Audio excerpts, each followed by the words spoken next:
Hi, and welcome to this week's Wu Wei Wisdom Life Lessons teaching. It's great to be back with you all. This week, we are talking about learning the difference between being emotionally reactive and authentically responsive in your life. Now, understanding the difference between being reactive and responsive will be a game changer for your relationships, your career, and your well-being. It means you stop giving your power away to other people or external situations, and you start taking control of your choices, your actions, and the future direction of your life. Well, in this teaching, we're going to be sharing some practical tips and advice to help you shift from reactive mode to responsive mode.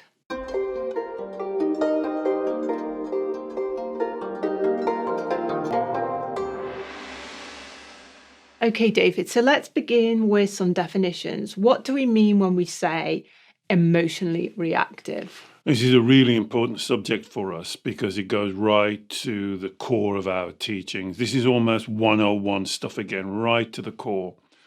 So it goes to the basic teaching that I always try and say on every video. You are the creator of your emotions. You are not the victim. So many people accept that, but they don't live that way. And so they create their emotions and then they'll give a justification. They'll say, it's my nature, it's the way I am, I can't help it. They made me do it. I'm triggered by them. And what they do then is they base their life and their relationship, their career, everything on emotional responses.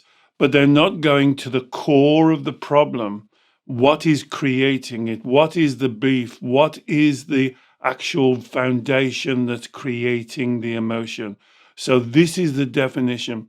When you are just living from your emotions, or when you're in a relationship with someone who's living by their emotions, it's almost like a pinball machine. You're constantly reacting, semi-reacting, double guessing, walking on eggshells, not sure what to say, being very kind of timid or trying to control them. It's swinging from one to the other. And in this teaching, we want to try and get you to the core, is what you believe. Why do you believe it? That's the core of the emotions. So are you saying that if we can deal with other people or external situations, not from based on our emotional reactions, but based on, I guess, logical thinking and reasoning and our kind of authentic beliefs, then we are more, is that being authentically responsive? So there's still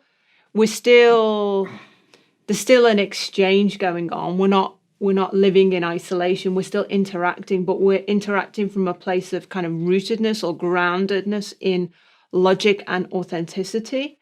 That's really important, Alex, because most people and most of my clients will try and, because they're acting from their emotions and they're emotionally reactive, what they try and do is to control the environment or other people. They try and make everything outside of them to be the way that they would ideally like it to be, the utopian world. And really, when I work with a client, I'm trying to keep them in control, but not to try and control the external, but control the internal. And so it becomes exactly what you said. If you're responding and living your life from your emotions, you cannot be grounded. It's like in Taoism, we call it, you're living on shifting sand. The next tide that comes in washes you away. And really, these teachings are trying to build your life on the foundation of rocks. What do you believe? Is it your belief? Why do you believe that? Can you be true and honest and have integrity to your beliefs? And that's what I would call being authentic. In the face of whatever emotion is given to you at work, in family, in relationships, in friendships, you can be absolutely grounded in the foundation of what you believe and why you believe it. And that's the truth. Now, why I think this is important, because I believe this connects you to what I call Shen. Now, you may call this spirituality or your higher self or your inner self or your inner knowledge. So many words. And I'm not saying something that's supernatural, that's outside of you.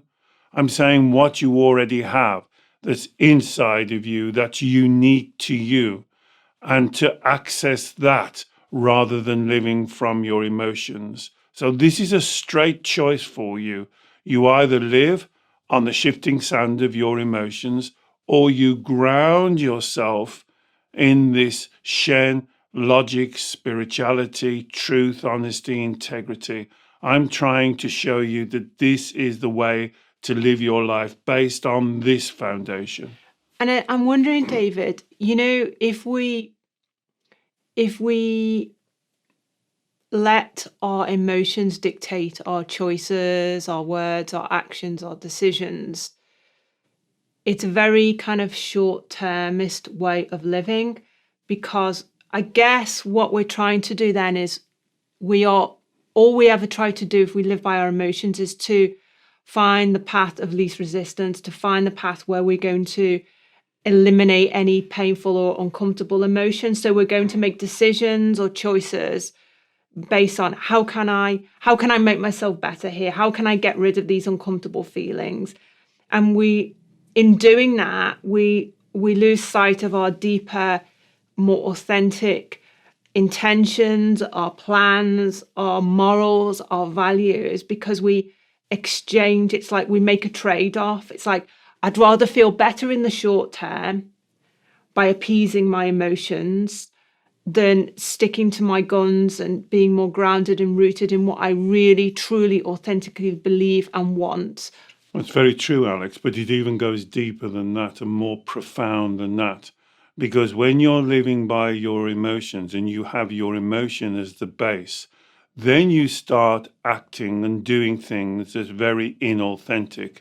Because now you're trying to control other people and manipulate situations because you've projected ahead and you've done something like worst case scenario thinking or negative thinking, or this, I'm not going to be able to cope with this thinking, or I'm not good enough thinking, or I'm not valued enough thinking. And so you've created a story that we call the inner child part of your mind that keeps you locked into this inauthentic way that really has never worked. And then you're putting and expelling a lot of energy into trying to create an environment that you will believe that you're emotionally safe or you're emotionally protected. And the problem is that state of being is impossible to achieve. Can I repeat that? You cannot be emotionally safe or emotionally protected because you create the emotions. How can you be safe from an emotion that only you are creating? Then you try and control. You try and control work, family, friends, situations, the future. You try and future proof yourself. And then you get caught on what we call the carousel of despair. Do you know it? When you're working full blast, you're working harder than anyone else, like a hamster on a wheel, but getting nowhere because what your intention is unachievable. How can you be safe from an emotion that you are creating it? Quite simply, don't create it. Don't create that emotion. And then people say, well, it's not that easy, David. Well, I get triggered. Well, it's what they think about me. Well, it might be the worst case scenario. What happens if I can't? You see, and you have this story rolling out that takes you down that road. And I can see that if we follow the paradigm, I guess it's our inner child's need to control because it wants to be safe and protected. It doesn't want to experience painful feelings in our personal relationships or in our career if we feel like we're not going to be able to cope, or in any aspects of our life. If we follow that trajectory and we live by our inner child emotions, it's not, it believes it's creating a world of safety and protection, but actually it's just creating a prison for itself. It's just we're locking ourselves in a prison, and we end up, as you say, we manipulate, we try to control things, the uncontrollable, and we also play small. We stay within a very, very narrow comfort zone, and we never reach our potential because we're just seeking this emotional protection all the time.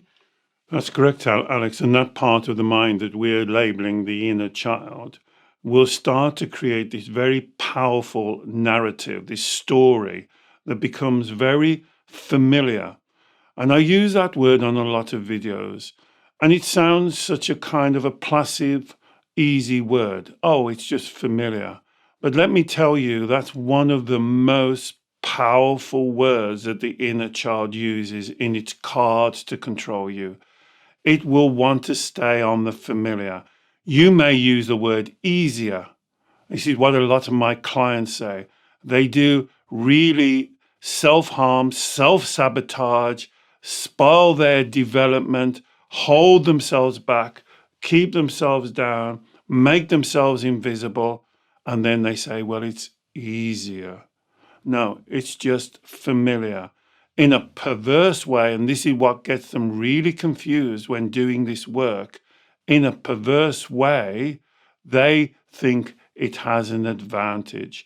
They believe that they can get other people to dance to their tune. They believe that they are entitled or deserving to live, as you quite rightly said. I call this utopian life, like a Disney world, where everything kind of works out the way they want it to. And they'll justify this and they'll say, well, wouldn't it be nice if everybody, for instance, I'll give you an example. Just the other day, a client said to me, well, wouldn't it be nice if everybody was just good? Wouldn't that be nice? Everybody was happy. But David, it would be nice. Well, that's really nice. And everybody's happy and everybody agrees with me and nobody's got their own point of view. And we all want the same thing. But people, we believe that if I'm being reasonable, if I'm being fair-minded, if I'm treating people with care and consideration, then we believe that other people should do the same to us. But in fact, I guess that's not reality, and we need to accept that. Well, it's not reality, and it's actually forced, Alex, because your perception of fairness is not somebody else's perception of fairness. So what you then have to try and do is to manipulate them. I love that word. I know a lot of my clients don't like that word, but you have to try and manipulate them to agree with your definition of fairness. You see, and it's all about, and this is the underlying thing that I've got to bring into your mind. It's about you. It's me, me, me. Enough about me. Let's talk about me. I don't want to experience any negative emotions. So the way I don't experience any negative emotions is if I stay with the known, how I think it should be, and everybody falls in line and everybody agrees with me. And I'm a really nice person. And shouldn't they agree with me? Because I've never done anybody any harm. So everybody should agree with me. Very childlike, you see. And then you hit reality and now you're scuppered because everybody's got their own agenda and you are focused on your agenda, and then you're the victim of your emotions. You are being held to hostage by your emotions. And so you have this dilemma, especially if you listen to our work, when the mature part of you agrees, well, of course I create my emotion. Emotions don't float around the room. Other people don't project emotions into my body. But the inner child part of your mind, and that's why I like the label, has to hold on to, I have to protect myself against emotions. I have to be safe. These emotions will destroy me. It's not fair. They shouldn't look at me that way. They shouldn't disagree with me. They shouldn't have their own agenda. And so the inner child builds these layers and layers of protection, avoidance, disruption. shutting themselves down, self-sabotaging themselves, thinking, and they come up with ideas like, well, if people see me hurt, if people see me struggling, if people see that they can't cope, then they'll cut me a little bit of slack, won't they? Then they'll do what I would really like them to do. It's all But they don't. very, very complicated. It's like we've created a very complicated emotional way of living for ourselves. It's like a visualization that's just come into my mind. It's as if that fearful inner child part of us is like juggling 10 balls, different balls of emotions. And it's saying, I've got to keep all these balls in the air. I've got to react. I've got to be on tender hooks all the time. I've got to be waiting for the next ball to drop because I've got to catch it and then lift it back up again to make sure nothing goes wrong and there's no balls dropped. It's like it's a whole life becomes focused on keeping all these balls in the air. And the misunderstanding is we can just let them all drop. I was just going to We say, can just let them all using drop. your analogy, and for those of you watching us, using your hands, Yeah. what happens? What happens if you let them drop? Nothing. Nothing. But we have to There's convince. no but there. We have to convince our inner child that, because we can have emotions. Like, it's perfectly natural to have an emotional reaction to a challenging or difficult or unexpected situation, or how a person treats us, or an interaction with someone. That is natural to experience that. But it then does not mean we have to then follow that emotion and run with it and amplify it and keep it in the air and keep trying to dodge it, and then for that to become the whole focus of our attention. We can acknowledge the emotion, let it drop, and say, okay, so what is this emotion telling me?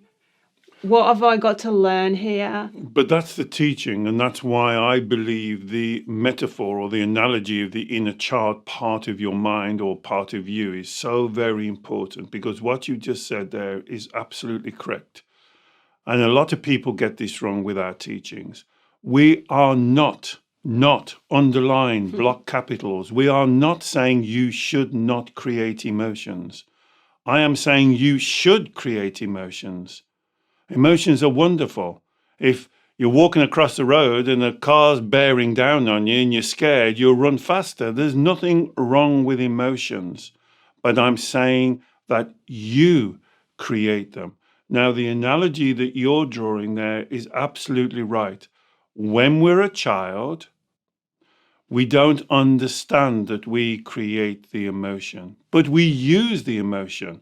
And for those of you who have children of your own or have had children, notice how they're beautiful, gorgeous, you love them to bits, but they can be sometimes a nightmare. And they can use their emotions. They can sulk. They can have temper tantrums. They can cry at a drop of a hat. What are they doing? They're trying to manipulate you to do what they want. If you've ever had a child, when you give them a bedtime and then you come close to the bedtime and they're doing something, they don't say, okay, mummy and daddy, let's go to bed. They go, oh, it's not fair. Oh, you're my friend. And they'll give you all of this justification to get what they want. And so that part of the mind is still acting that way. Let me tell you why. It's because there was a time in your childhood, normally not exactly around 6 to 9 years old. This to me seems to be a very important time when I've been working with my clients. I think this time is very important because this is the time when a child is starting to fully develop their emotional deck of cards. They can use every emotion. They can manipulate. They can sulk. They can cry. They can shout. They can laugh. They can get their own way. But they haven't fully developed their cognitive reasoning about the world, about real world, because they're in this little bubble of the house and school, and they don't see the outside world. And then something happens. And it can be one thing, or it could be a series of things like a dysfunctionality with their parents having trouble in parenting them, or going through their own issues, or having emotional difficulties themselves, as it was in my case with my mother, having really big emotional difficulties. And then the child has a reaction. And this reaction is what I call like a tsunami. It's the most vile, overwhelming, I don't think there's words that can describe it, intense, powerful reaction. And it's almost like they're drowning. It's almost like they're up to the mouth and the nose in water and they're being sucked down. And they just manage to scramble out. And that makes a really important mark on your belief system, on the way you structure your life. Because the thing the child says from then on, I'm never going there again. Yeah. That's never going to happen. I never want to experience that level of intensity of bad, horrible, nasty emotions again. I never want to go close to that. And so that then puts them in this mode that we call the inner child. They are now absolutely reactive. They live their life reactive. They're looking ahead to see if there's any possibility. That's the thing. It's in anticipation of problems. So we may get a tweak of a negative emotion because of something someone says to us, how someone acts, a situation. But it's not so much even that tweak of the negative emotion, the red light feeling. It's the anticipation of it getting worse. It's like, I've got to work really hard now. I've got to react immediately to stop this getting worse. Exactly. That's exactly right. And so now they have this kind of thought in their mind, like the sword, what's that sword of Delacuse hanging over their head, like a big chopper ready to chop the head. And now their life is to stop this chopper coming down and chopping off their head. And that's why they'll stick with what they know, even if it's not successful, because they absolutely know there's something worse. So they'll stick with the negative reactions, the emotions that they're comfortable with, they know they can control, because they've got this big axe hanging over their head. And as you say, everything is viewed through the inner child story. So they will see every situation and they will be always looking ahead, preparing themselves not to go to that place. So this place is bad, but it's not as bad as that place.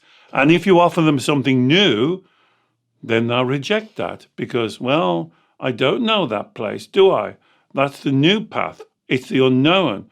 And there could be the axe down that path. So more scary monsters down more. That way, So let's stay with what I know. So are you saying then that in order to shake off this emotionally reactive mindset and move to a more authentic, calm, logical, balanced way of responding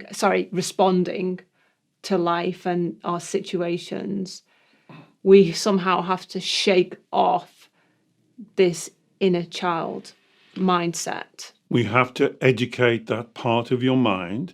We don't shake it off. We don't punish it. We don't lock it away. We don't ignore it like you've been doing. We go to it and we educate it.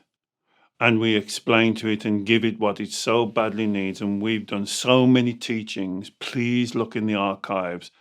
I call it just my name. You can call it whatever you want, re-education. I call it reparenting, because I think this is why the metaphor of the inner child works so well.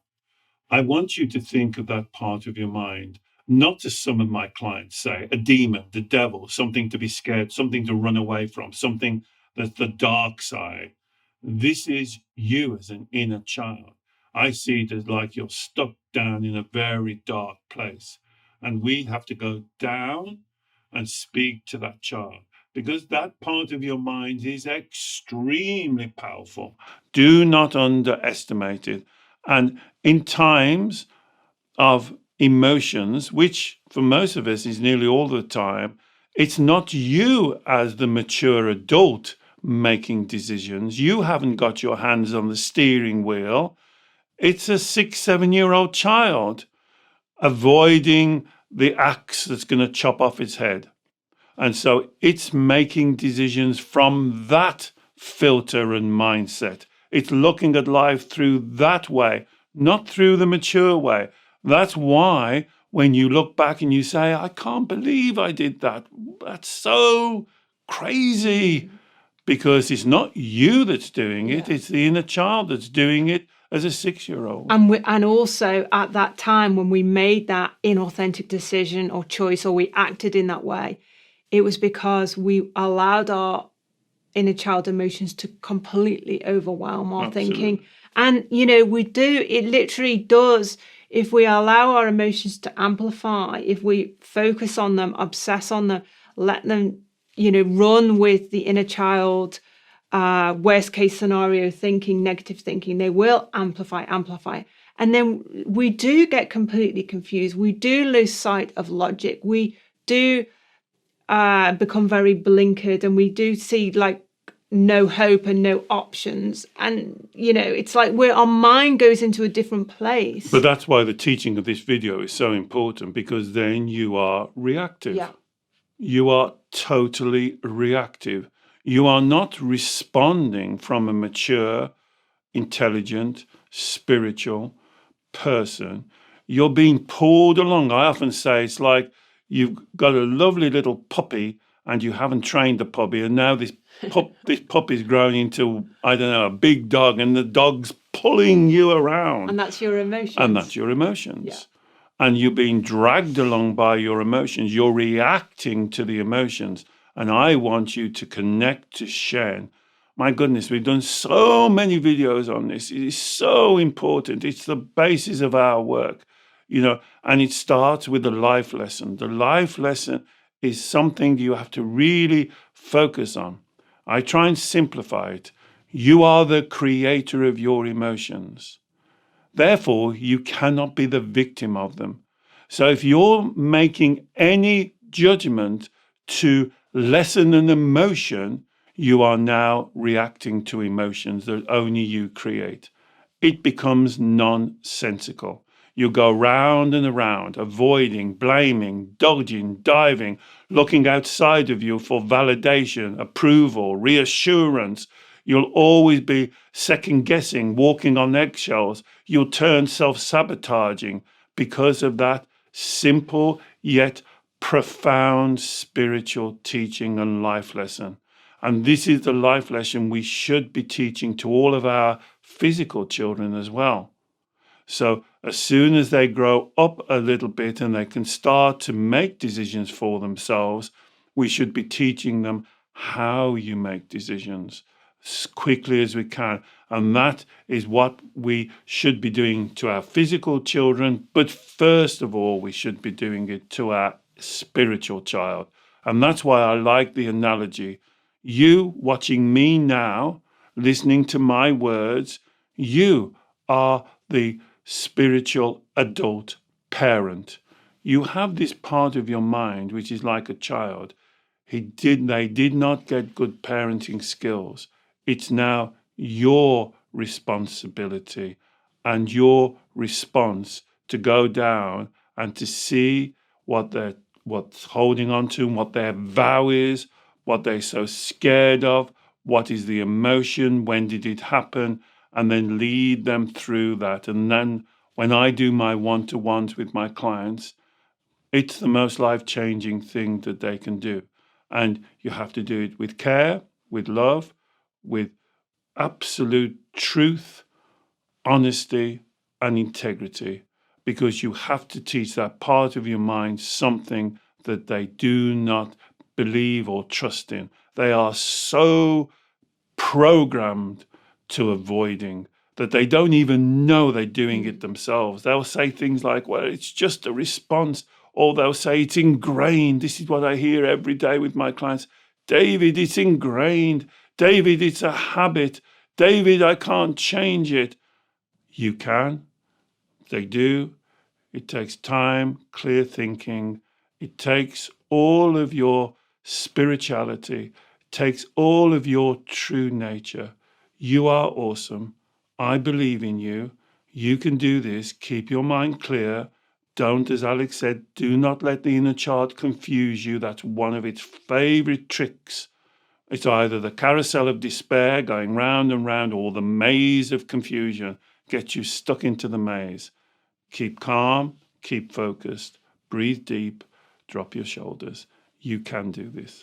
And we can put links in the show notes to many, many other teachings we've done on the inner child reparenting, and also on the topic of triggers, which essentially is, if we're saying that we're constantly triggered by other people or other situations, that's being led by your emotions. That's being in that emotionally reactive state. So I will put a link in the show notes to those teachings as well. But what I'm hearing you say, David, is the fundamental here is that we need to compassionately educate our inner child, have that inner conversation with ourselves about taking ownership for being the creator of the emotions, our emotions, rather than thinking the emotions are coming from outside and attacking us, which is what the inner child believes. That's the basis of this life lesson. The emotions do not rein in like you've seen those old films where all the arrows go flying through the air and you have to protect yourself. That's not emotions. Emotions are something that you generate. And that really is the teaching. The first step, do you agree with that as the adult? The second step, then you can act as the teacher and go and teach your child. You've got so much resources in our archives, and it is something you can do for yourself. You must keep that clear mind. You must work from truth, honesty, and integrity, and then you can do this work. One final thing I wanted to ask you, David, is that some people misunderstand. If we're not emotionally reactive, if we're shifting to being authentically responsive, which is led by logic, consideration, clear-minded thinking, and inner calmness, we're still observing the emotions, we're still acknowledging them, but we're digging deeper and we're saying, so why have I got this emotion? What's this emotion telling me? What's going on in my thought process? What's going on in my beliefs? And we can also, as part of being authentically responsive, we can also factor in our kind of intuition, our inner wisdom, our inner kind of gut feeling. So being authentically responsive does not strip away the kind of our spiritual, our Shen, inner wisdom, our deep gut feelings on things, but are they then kind of checked almost through logic to ensure that this is not just me being emotionally reactive. This is something that I deeply know to be the right thing to do. Exactly. When you're working from the Shen, then you can use your skills, which are very important for you, such as creativity. Because when you're reacting emotionally, your creativity goes out the window because you're just following, you're back on the carousel. You can use your sensitivity. And we've done many teachings on this. Your sensitivity is not your weakness. There is nothing to be ashamed of from being sensitive, hypersensitive, oversensitive, whatever word you want to call it. Sensitivity is a great strength. It means that you can address and deal with difficult situations and difficult people with sensitivity. Sensitivity does not mean you're weak. Does not mean that the slightest puff of wind will blow you over. It's nothing to do with that. It just means your approach to a situation is with all your senses, your reasoning, your calmness, not being led, pulled, like I said, that dog pulling you by your emotions. So your response, and this is a nice place to bring us right to the end, your response becomes more authentic, more truthful. It reflects who you are. It reflects your true nature.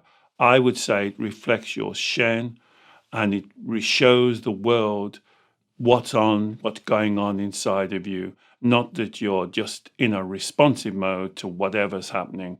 You're building and foundations on that inner knowing, that inner wisdom, that authenticity, that inspiration. I love that word, being inspired. And that's that rock I want you to build your life on. Wonderful. And that was a great final point as well, about being emotionally sensitive and how we can be emotionally sensitive and be authentically responsive. We don't need to be emotionally reactive in order to fully embrace our beautiful emotional sensitivity. No, I think my clients, their sensitivity, that's one of the things we talk about the most. And I often ask that. Let me ask you, are you sensitive with yourself? When you want to do this work, do you have a sensitivity to work with your inner child? Or do you shut him off or shut her off and don't listen to her and throw her to the background? That's not very sensitive. And to engage with your inner child and be able to work with them is one of the most powerful, sensitive, loving, truthful things that you can do. Thank you, David. And I will also put a link in the show notes to some teachings we've done on sensitivity, because I know you will enjoy those as well. Well, I hope you have got a lot from this teaching. Please do let us know and perhaps share it with someone else who you think may also benefit. David works every week by Zoom video call with clients all over the world on exactly these sorts of issues. And if you'd like to learn more about David's consultations, I will also put a link in the show notes to those as well. And finally, please don't forget to subscribe to our YouTube channel. We produce new teachings every week, and we would love to share your journey with you. Bye-bye.